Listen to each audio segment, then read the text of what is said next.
Good day mga ka-striker, meron naman tayo ngayong ITEL LCD TV. Sira yung kanyang power supply, so i-repair natin ito mga ka-striker. Ano pang inintay natin, umpisahan na natin.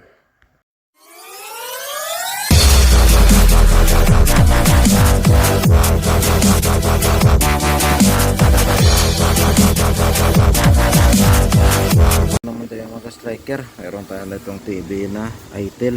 Ito yung brand niya, maliit lang siya. Yan, subukan natin na i-plug in. Tapos ito natin yung indicator light niya, wala. Power on natin.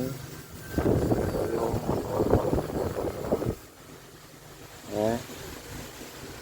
so wala talaga siyang power. So buksan natin ito, tingnan natin kung ano yung kanyang problema.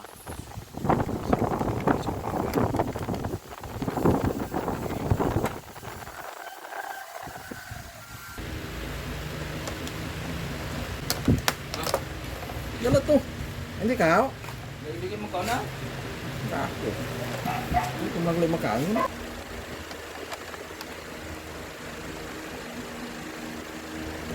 So ito na siya. Check natin itong kanyang cord.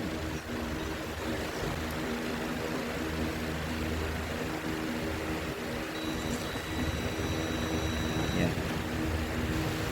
Tingnan natin ito kung goods pa ito.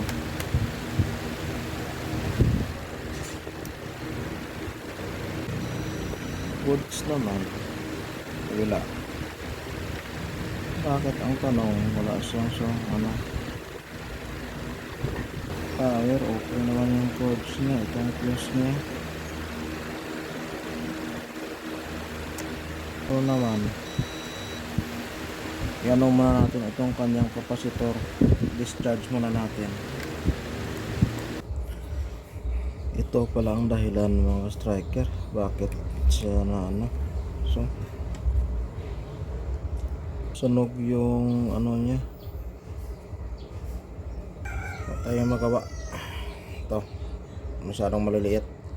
Subukan natin i-repair ito o palitan lang natin ang bago. So ito na yung ITEL natin na ginagawa mga striker. Ito yung kanyang power supply, hindi talaga ito ma-repair kasi sunog yung IC dito oh. Ayan, tapos maraming mga resistor na SMD na maliliit na yan nasira. Sunog. Ito sunog din. Kaya mas maganda na lang napalitan natin ng bago kaysa i-repair natin. Ito, may dumating tayo na in-order bago ito. Ayan. Ito ipalit natin dyan bago ito. Ayan. May pagkakaiba lang ng konti pero pareho lang yung voltahe niya. May pagkaiba lang, walang ganito ito. Pero pareho lang yan. Kaya subukan natin yan. Kabit natin yan. So ito, kabit na natin yung bago natin mga striker.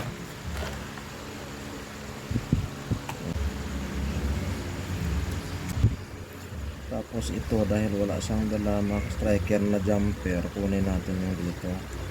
Kasi ito pang 17 inches. Ilagay natin dito. Dito yan. Kasi kung makikita nyo, 9, 10, ka 17, tatlong pin. Uy, sana. Yan.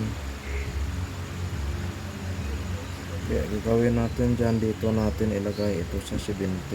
Yan, 17. So ito na.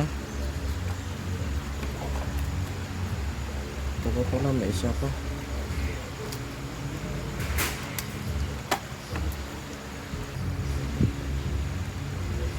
Ayan.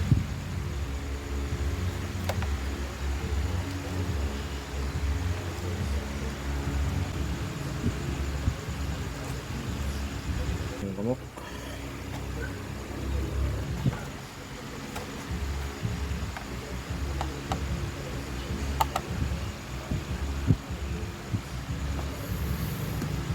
So ayan, nakabit na natin lahat yung kanyang connection. So, subukan muna natin bago takpan.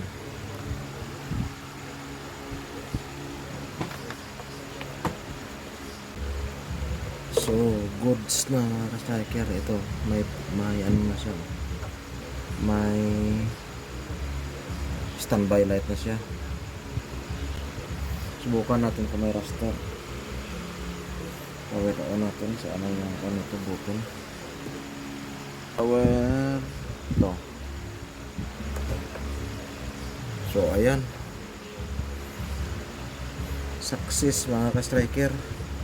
PC ito kasi ginawa ko kasi itong monitor ng computer eh. Kaya ito.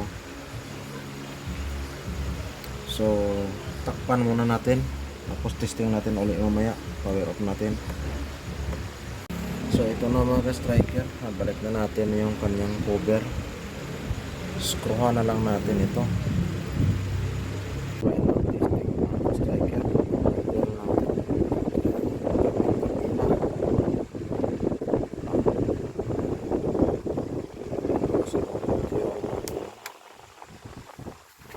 Yan, meron na indicator light. Yan, nakikita na yan. So ito meron natin, gagana na siya. Wala yung indicator light. So success yung ating trabaho. Subukan natin doon sa PC natin sa loob.